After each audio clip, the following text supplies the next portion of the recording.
Yo, c'est Vega et bienvenue pour cette petite vidéo, un peu hors sujet sur les actualités de la chaîne, mais ça fait partie des actus qu'on a eu. Hier, il y a eu un Pokémon Present, le Pokémon Present annuel, on va dire ça comme ça, parce que hier c'était le Pokémon Day, le jour de Pokémon, et moi je suis un grand fan de Pokémon. Je pense que vous avez vu la Red and Blue, j'avais fait 2-3 reviews sur Pokémon, j'adore la franchise Pokémon, au même titre que la franchise Digimon, et on a eu du coup l'annonce d'un nouveau jeu qui sortira pas en 2024, mais en 2025. Déjà, pas de jour 2024? C'est étonnant.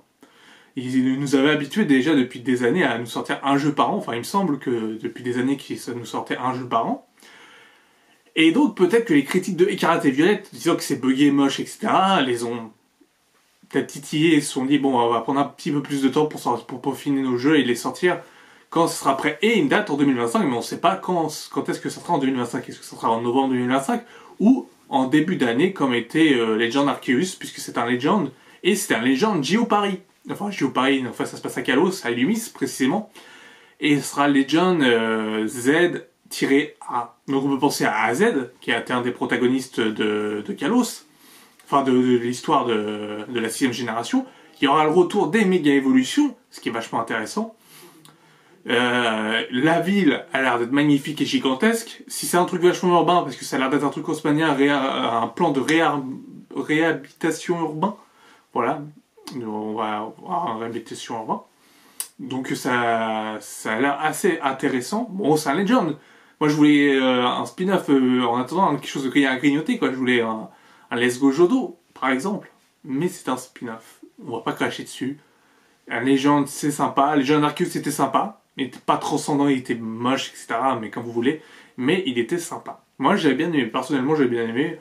Même les derniers Pokémon, hein, même s'ils sont moins bons que les anciens, j'ai passé des bons moments dessus. Donc voilà. Et la grande question que je me pose, et donc à part être hypé par ce Z-A, le Z qui est aussi qui fait penser aussi à Zygarde, et aussi à la version complémentaire qu'on n'a jamais eue de la version Z. Donc je vois pas pourquoi tirer A par contre, à part faire AZ, mais à l'envers. Donc bon. Donc la vraie question que je me pose, c'est sur quel support ça va sortir.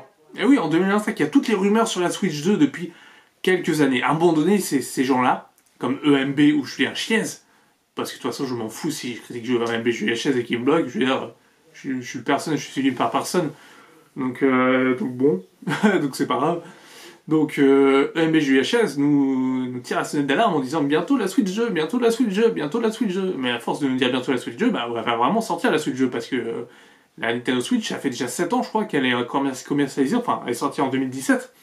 Et donc, forcément que Nintendo travaille sur sa prochaine itération de console. Et oui.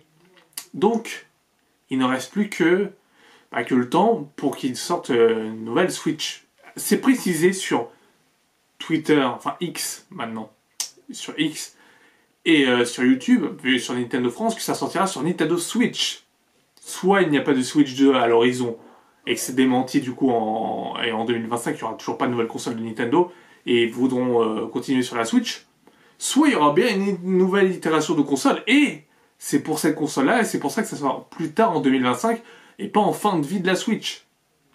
Est-ce que vous comprenez? Ou ça peut sortir simultanément sur les deux consoles, comme a fait Zelda Breath of the Wild. Elle est sortie sur Wii U et sur Switch. Il peut très bien sortir sur Switch et sur Switch 2. Voilà, 2. Même si je reste sceptique sur l'annonce d'une Switch 2, puisqu'ils ont fait l'amalgame avec la Wii U et la Wii. Ils se sont déjà plantés là-dessus, alors qu'un changement de nom pourrait être plus profitable, je pense. Et ça pourrait être plus intéressant de faire quelque chose d'autre, autre que la Switch, et peut-être même la garder en console portable. Et ça pourrait continuer avec une Switch, une 3D, Switch, enfin bref, toutes les itérations de DS qu'il y a eu après la DS, la DS normale, la DS Tank, comme on l'appelle. Enfin voilà, tout ça pour dire qu'il y a un nouveau Pokémon, je suis hypé. J'ai hâte d'en savoir plus, on en saura plus dans les prochains mois, sûrement peut-être à l'E3. Enfin non, il n'y a plus d'E3, c'est fini l'E3. Mais au Summer Game Fest, je sais plus comment il l'appelle, ce qui remplace plus ou moins l'E3. Mais en tout cas, ça a l'air d'être vraiment intéressant. Donc voilà. J'ai pas grand chose d'autre à dire dessus, à part que voilà, c'est bientôt les JO à Paris. Je sais pas si ça c'est du coup ça leur donne envie de faire un truc sur Paris, je sais pas. Mais en tout cas c'est marrant. C'est marrant. On va Cocorico, la France est représentée par Pokémon encore une nouvelle fois. Va être représentée par Pokémon une nouvelle fois. On n'a toujours pas vu le sud de Kalos, parce que ça sera l'occasion de voir le sud, ou voir ce qu'il y a en dessous de Kalos. Peut-être, ou pas. À voir. À voir. Donc voilà, c'est à peu près tout ce que j'avais à dire sur la sortie de ce nouveau Pokémon, pour vous le dire, pour ceux qui n'étaient pas au courant, ceux qui étaient encore dans une grotte. Et aussi, du coup, par rapport à la suite de jeu, que je pense, à force de créer au loup, bah, à force, il va vraiment arriver le loup. Donc voilà, c'est une belle façon philosophique de terminer la vidéo. Sur ce, portez-vous bien. Je vous dis à une prochaine. Ciao, ciao.